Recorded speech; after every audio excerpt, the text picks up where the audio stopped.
welcome back to Learning Curves. I'm Anastasia, and a couple weeks ago, my sister-in-law came over and I was eyeing her car seat cover enviously. I have one that I bought that is sort of fabric fitted that goes over the handle, and I have one that I got from my sister that velcros over the handle and has two long flaps in the front and back that's pretty easy to use, but I wanted something that was unintrusive as far as the handle. The other covers that I had were getting in the way of how I wanted to hold the car seat. Also, it has been so cold everywhere. You know, you're part of everywhere.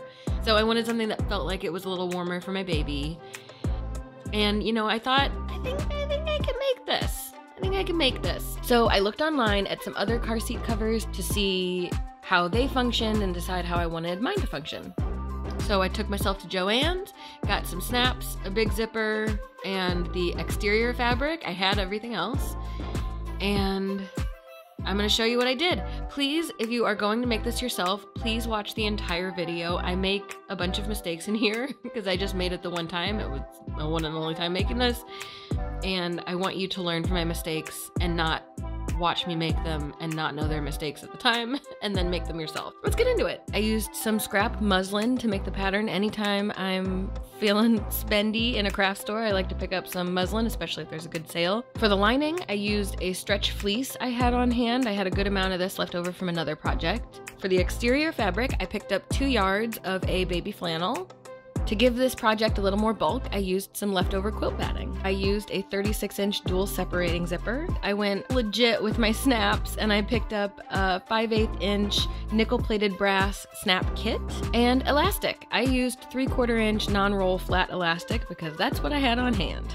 So first thing I did was drape some muslin over the car seat. I'm super happy that the car seat is made of fabric because I could just stick my pins straight into the car seat to hold the muslin in place. I just marked where I was going to make 4 seams to kind of make this like a box. I knew if it started to come back in towards the bottom, I was never gonna be able to get it off, so I had to pin sort of straight down. I realized I was gonna need some anchor markings, so I measured about how wide it was side to side and then measured in half of that and marked that so I knew where the center of my pattern was. And then I just kind of marked around the base where I wanted the elastic to finish. The markings I'm making end up being my true finished edge. Then the next thing I did was I drew in the center of the pattern about where I wanted the opening. I knew I wanted it to be pretty open so that I didn't have a lot of difficulty getting baby in and out, but I still needed a bit of a lip for the overlap of the top piece of fabric. So once I've made my markings, I took the fabric off,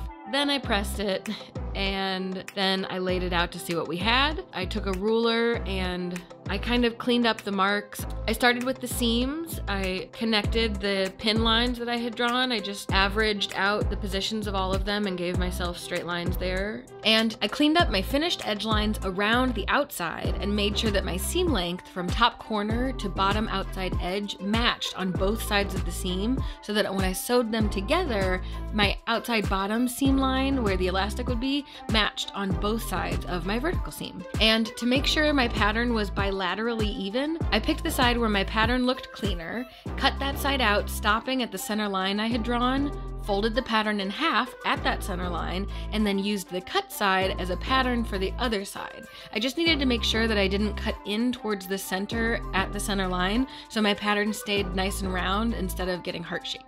Then I pinned my seam lines together and put the muslin back on the car seat to check fit and work on the top flap pattern piece. At this point, I realized I wasn't exactly sure what I was doing, so I sat down to sketch out exactly how I wanted this thing to function and consult the husband and what it would look like.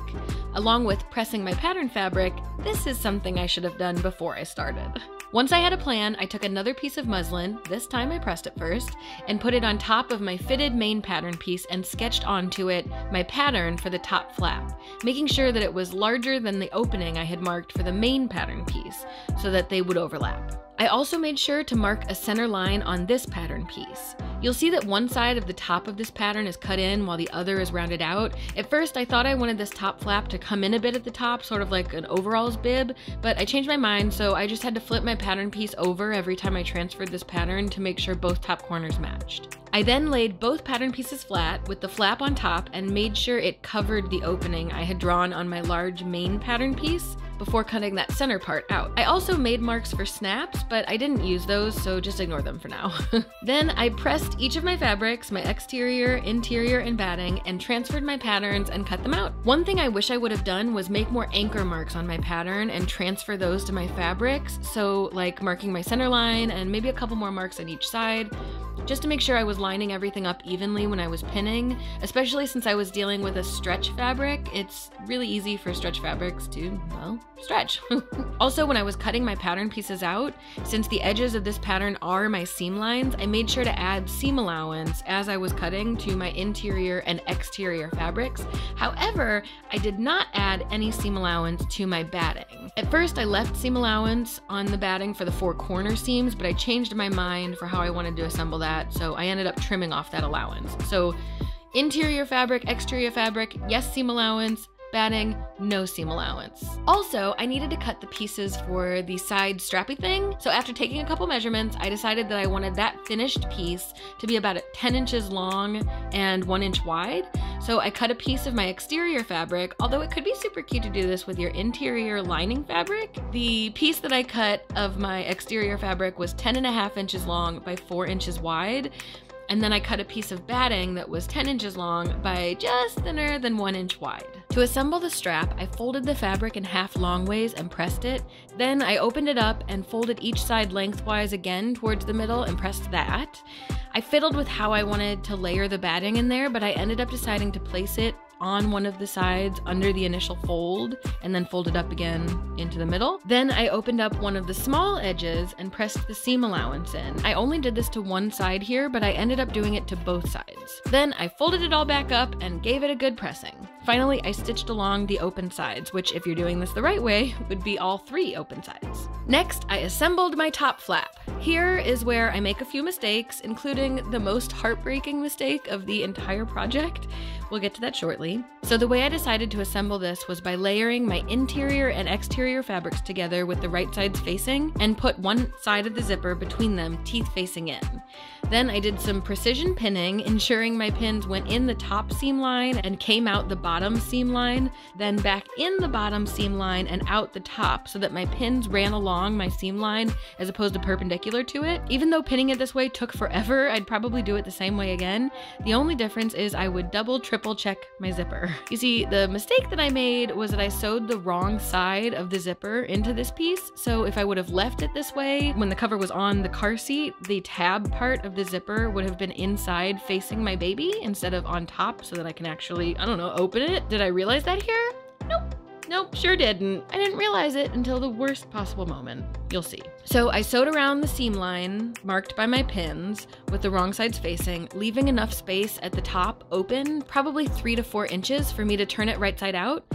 Then, to make things cleaner, I decided to trim the seam allowance super tight in so that the whole top would lie pretty flat, but I forgot to leave a good amount of seam allowance around the open space I left at the top, and that was a bad idea. So once I turn it right side out, I pulled the zipper gently to ensure everything was entirely turned out. Then I placed the batting inside, tucking it all the way to the edges and pinned it in place. Lastly, I top stitched about 1/4 inch in around the whole thing, closing up the hole at the top in the process, which would have been a whole lot easier had I left some extra seam allowance there. So you ever watch a movie and you know what's gonna happen and you yell at the screen and you hope that somehow this time it's not gonna happen? Well, here is the moment I realized that I put the wrong side of the zipper in. Right here. So at that point, I decided to sleep on it and see if I could come up with a solution overnight. Well, I couldn't. So the next day, I seam ripped out the bottom and replaced the zipper with the other side of the zipper and just top stitched over all of it, and it's fine. It's fine. No one else notices except me and maybe now the internet, but whatever, it's fine.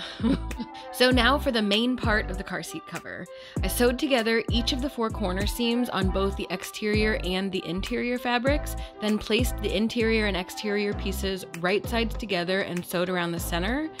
If I were going to make this again, something I may have done differently would have been right after I cut the fabric out to baste the batting to the corresponding interior fabric pieces just inside of the seam lines. Then I would have essentially only had a front and a back to sew together for the main part and for the flap. Alas, I did not do that. It wasn't until I had sewn both main pieces together that I thought of this, and so here is where I cut off that seam allowance I had originally given myself on the batting, and I basted the batting to the interior fabric on either side of the corner seams and around the inside, just inside of the seam I had just sewn with the exterior fabric. Then I turned it right side out, fit it on the car seat, and then pinned the inside seam flat so that I could top stitch around it. If I were going to do this part again, I would probably top stitch a little further from the seam, maybe an inch and a half or so. Next up was the other side of the zipper. I couldn't figure out a clever way to be precise about this. I thought about using the top pattern piece to draw a line on the main cover piece, but I wasn't sure how that would line up exactly, so I just put the cover back on the car seat. I zipped both sides of the zipper together, and I laid the top piece on top of the main fabric and just started pinning it around onto that main piece, unzipping from the top as necessary to maneuver and see what I was doing. So I knew I was gonna sew the strap on at the same time I sewed the zipper on, and I wanted to install the snaps on the strap first. So I followed the instructions on the package to install the two endmost straps, the ones that would snap together when the top is rolled up. Then I fitted the strap on the car seat to mark where I wanted the strap to live, but also to mark where I wanted that second inside snap part for when the strap is snapped flat on the side. Then I pinned the strap in place between the main fabric and the zipper, and I very carefully sewed on the zipper, going over the strap like 3 times and making sure the interior and exterior fabrics were both flat to each other from the inside seam to the new zipper seam. To finish the bottom edge, I trimmed the interior fabric seam allowance, although in hindsight that wasn't really necessary and maybe even a bad idea. And I pulled the remaining seam allowance up over the batting and basted that in place. Next, I used my iron and eyeballs to carefully press the exterior fabric up at the seam mark. Then I pinned together the bottom edge of my 2 fabrics, wrong sides together, and top stitched almost all the way around, leaving a little space open about 3 to 4 inches to feed my elastic through. Then, without removing my pins, I stitched around again about 1.5 inches up from the edge of the fabric, which is about 1.25 inches from my bottom stitch line, giving me a tunnel for my elastic. Next up was the never-ending task of feeding the elastic through. My tips on this are to use the biggest safety pin you can find, feed it very securely through the end of your elastic, and use your fingers to work that safety pin through your tunnel. The slower you go, the better.